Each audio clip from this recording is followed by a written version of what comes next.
အားလုံးပဲမင်္ဂလာပါဒါကတော့တက် circuit ကက်ကလေးပေါ့နော်ပုတ်ကလေးပေါ့ဟုတ်ကဲ့ဒါလေးကိုရှင်းပြရမယ်ဆိုလို့ရှိရင်ဒီမှာသူကဘေးမှာတွေ့လား line 2 line ရှိတယ်2 line စီရှိတယ်ဒါအပေါင်းအနှုတ်ပေါ့နော်အလဲ line တွေကကြတော့ကန့်လက်ဖြတ်သူကဆက်သွယ်ထားတယ်ခင်ဗျဒါဒီပုတ်ကလေးမှာကဒါသူ့ရဲ့ပုံစံပေါ့နော်ဒါပုံလေးနဲ့ပြပေးတာပါဟုတ်ဒီနေရာမှာကျွန်တော်တို့လက်ရှိပေါ့နော်လက်ရှိကျွန်တော်ရှိမှရှိတဲ့ပုံစံနဲ့တော့နည်းနည်းလေးကွဲလွဲတယ်ဒါပေမဲ့သဘောတရားဒီဇိုင်းချင်းအတူတူပါပဲတစ်ချက်ရှင်းပြပေးပါမယ်တစ်ချက်ကြည့်ပေးပါဒါလေးကဒါဒီမှာအပေါင်းငုတ်တက်ဆင်ထားတာပေါ့နော်ဒီ line တစ် line လုံးကအပေါင်းနဲ့ပတ်သက်ပြီးတော့ဒီအပေါက်တွေအကုန်လုံးကသုံးလို့ရတယ်နော်ဒီဘက်တစ်ချမ်းကတော့အလွတ်ပေါ့နော်အဲ့မှာအနှုတ်တက်ထားရင်လည်းရတယ်ဘယ်လိုတက်ပေါ့နော်ဒါကတော့ပလိန်းများဖြစ်တဲ့အတွက်ကိုအဆင်ပြေတယ်ခင်ဗျအခုနပုံလေးကပုံစံနဲ့တော့နည်းနည်းကွဲတာပေါ့ဒီမှာဒါအပေါင်းလို့သတ်မှတ်ပြီးတော့ထားလို့ရတယ်ဒီဘက်ကကျွန်တော်အနှုတ်ဆိုပြီးတော့ဒီမှာအနှုတ်ငုတ်ကလေးတစ်ခုတက်ဆင်ထားတယ်ဗျဒီမှာ LED မီလေးတစ်လုံးနဲ့တက်ဆင်ပေးထားတယ်ဒါကကြတော့ဘာသွားလို့လဲဆိုတော့ဒီ line တွေကကြတော့ဒီလိုပေါ့နော်ဒေါင်လိုက်ပေါ့ဒေါင်လိုက်ကန့်လက်ဖြတ်ပေါ့ကန့်လက်ဖြတ်ဆက်သွယ်ထားတယ်ဗျဒီအပေါက်ကလေးတွေကတော့သူ့ကိုကျွန်တော်တို့စမ်းသပ်ဖို့အတွက်ဒါဒီဇိုင်းပေါ့နော်ပုံစံလေးပြပေးတာပါအခုနပုံစံနဲ့ပုံစံဆင်တူပါပဲဒါသူ့ရဲ့တွေ့တန်းထားတဲ့လူပင်လေးတွေကိုပြပေးတာပါစလိုက်အောင်ဒါကတော့ကျွန်တော်တို့9 volt battery ပေါ့နော်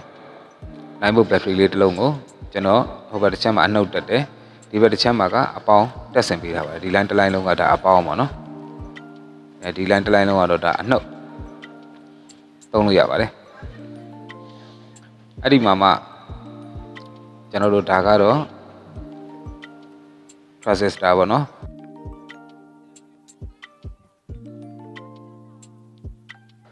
ဒီ transistor လေးမှာကကြတော့သူ့ရဲ့ design အရာကိုသူက collector ရယ် base ရယ် inverter ရယ်ဆိုပြီးတော့ရှိပါတယ်မျက်နှာစာနေကြည့်လိုက်ဟုတ်ကဲ့အဲ့ဒါကိုကျွန်တော်အတူကောက်ပေါ့နော်ကျွန်တော်တို့ BCE ဆိုတဲ့ပုံစံမျိုးနဲ့ကျွန်တော်တို့တစ်ချက်ပြောပြီးတော့ကြည့်ပါမယ်CVE ပေါ့နော် sorry ပါ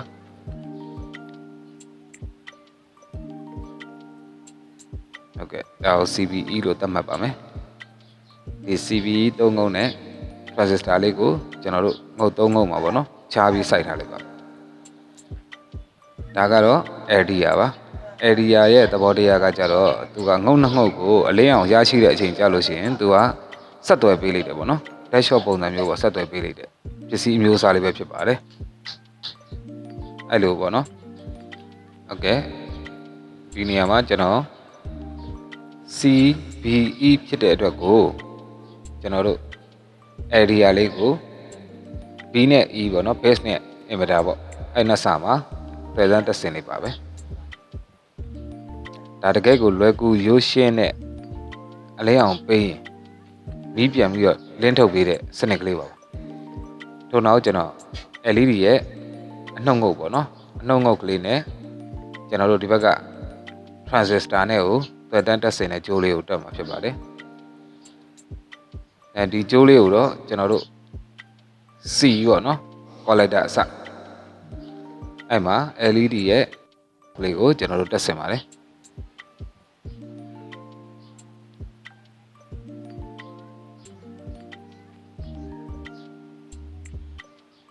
ငုတ်ကလေးတွေကတော့နည်းနည်းလေးရိုင်နေဗျဒါပေမဲ့သူက connection တော့မိကောင်းပါတယ်ထို့နောက်ကျွန်တော်တို့ LED ရဲ့နောက်တစ်စားဖြစ်တဲ့အပေါင်းငုတ်ပေါ့နော်အပေါင်းငုတ်ကိုကြတော့ကျွန်တော်တို့ transistor ရဲ့အလယ်ငုတ် base ငုတ်ပေါ့နော် B ပေါ့ B ငုတ်ကလေးမှာကျွန်တော်တို့တွေ့တန်းတက်ဆင်မှာဖြစ်ပါတယ်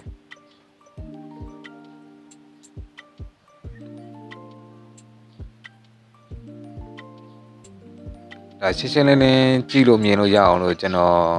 transistor ကိုလည်းအပေါက်ကလေးတွေတစ်ပေါက်ကျော်စီမှာကျွန်တော်ထိုးထားတဲ့အတွက်ကိုနောက်ကငုတ်ကလေးတွေတွေ့တန်းတဲ့နေရာမှာလည်းတစ်ပေါက်ကျော်စီထိုးလို့ရပါတယ်ဟုတ်ကဲ့ထို့နောက်ကျွန်တော်တို့ minus ဖို့ပေါ့နော်အနှုတ်ဖို့ကိုပေးဖို့အတွက်ကိုလုပ်ပါမယ်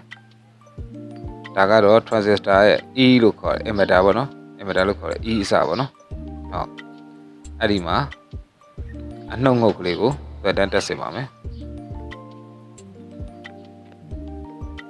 ဒါကတော့အနှုတ်ငုတ်သုံးတဲ့ line ပေါ့နော်ဒီ line မှာဘယ်ပေါက်မဆိုထိုးလို့ရှိရင်အနှုတ်ပို့ရရှိမှာဖြစ်ပါတယ်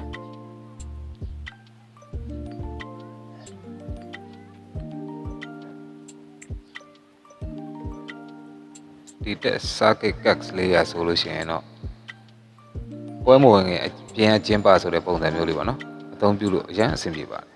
ဒါကတော့အပေါင်းငုတ်ပါအပေါင်းငုတ်ကိုတော့ကျွန်တော်တို့ C လို့ခေါ်တဲ့ collector အစမှာအပေါင်းပို့ပေးပါတယ်ဒီဘက်ကအပေါင်းပို့နဲ့ပေးကြည့်ပါတယ်ဟုတ်ကဲ့စမ်းသပ်ကြည့်အောင်ဒါလောလောဆယ်အလင်းရောင်လေးနဲ့ရှိနေတဲ့အတွက်ကို LED လေးကနည်းနည်းလေးလင်းနေပါတယ်ခင်ဗျဒါကတော့ laser point မှာ laser dummy လေးပေါ့နော် laser point dummy လေးဖြစ်ပါတယ်ဒါ area လေးကိုစမ်းသပ်ဖို့ပါဒီ laser point လေးနဲ့ area လေးကိုထိုးလိုက်တဲ့အချိန်မှာမီးလေးကပိုလင်းလာပါတယ်โอเคဒါအလင်းရောင်ရှိနေတဲ့အတွက်မသိရတဲ့အတွက်ကျွန်တော်မီးပိတ်ပြီးစမ်းပြပါမယ် area လေးကိုအလင်းရောင်တစ်ခုကြောက်ရောက်သွားပြီဆိုတာနဲ့ဟိုဘေးက LED မီးလေးကလင်းလာပါတယ်ဒါအရန်ကိုလွယ်ကူရွှေ့ရှင်းပါတယ်ခင်ဗျဒါကတော့ဓာမီနဲ့ထိုးကြည့်တာပါနော်ဓာမီရဲ့လင်းအားပေါ်မူတည်ပြီးတော့လင်းပုံပေါ်မူတည်ပြီးတော့သူလည်းလိုက်လင်းပေးပါတယ်ခင်ဗျဒါကတော့ထပ်တူအကျိုးကျတာပါနော်ဘာလို့လဲဆိုတော့သူက area လေးကိုအလင်းရောက်ပြီဆိုတာနဲ့ဘေးက LED လေးကိုလင်းပေးတဲ့အတွက်ကြောင့်ပါထပ်တူအကျိုးကျတယ်လို့ပြောပါနောက်ဗီဒီယိုတွေမှာလည်းကျွန်တော်ပြောင်းပြန်အကျိုးကျတဲ့ပုံစံလေးနဲ့ဒီ circuit ကလေးကိုပဲပြန်ဆင်ပြပေးပါမယ်တကယ်ကိုလွယ်ကူရွှေ့ရှင်းတဲ့ circuit ကလေးပါအားလုံးလည်းနားလည်ကြလိမ့်မယ်လို့ထင်ပါတယ်ကျွန်တော်ရဲ့ channel လေးကို subscribe မလုပ်ကြသေးဘူးဆိုလို့ရှိရင်လည်း subscribe လေးလုပ်ပေးပါလို့ဟုတ်ကဲ့ဒီဗီဒီယိုလေးကိုကြိုက်နေတဲ့တဲ့ဆိုလို့ရှိရင်လည်း like and share လေးလုပ်ပေးပါလို့နောက်ဘေးနား notification bell လေးကိုလည်းအားလုံးနှိပ်ပေးထားကြပါလို့အသစ်တော့ဗီဒီယိုတွေလူကြီးမင်းတို့ထံကိုအမြန်ဆုံးသိရှိနိုင်အောင်လို့ notification bell လေးကိုနှိပ်ခိုင်းထားခြင်းဖြစ်ပါတယ်လို့